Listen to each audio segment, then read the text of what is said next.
গ্রামবাসীদের সাথে কথা বলছেন এবং শেখ শাহজাহানের গ্রেপ্তারের দাবি জানাচ্ছেন গ্রামবাসীরা, তখন বলছেন যে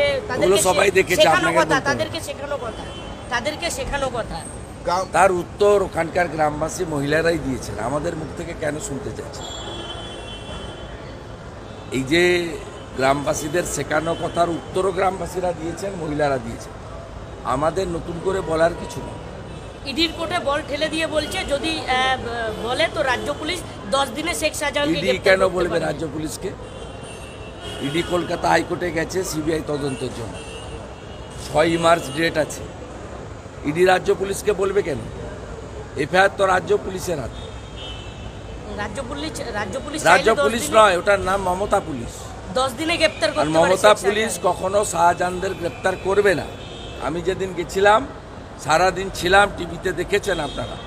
2013 সালের পরে 23 সাল পর্যন্ত কি পঞ্চায়েত, কি লোকসভা, কি বিধানসভা, কোনো ভোটে সন্দেশখালী, হিঙ্গলগঞ্জ, গোসাবা, বাসন্তী, এই পুরো সুন্দরবন এলাকার বিশেষ করে হিন্দু ভোটাররা, শিডিউল কাস্ট ভোটাররা, ট্রাইবেল ভোটাররা কেউ ভোট দিতে পারেনি, ভোট দিতে দেওয়া হয়নি। হাতে কালি লাগিয়ে দেওয়া হয়, আর পঞ্চায়েতে নমিনেশন করতে দেওয়া হয় না। এরা ভোট লুট করেছে, গণতন্ত্র লুট করেছে, আমাদের পৃথিবীর আলো যে দেখিয়েছে মায়েদের ইজ্জত লুট করেছে, জমি লুট করেছে, কি বাকি রেখেছে বলুন?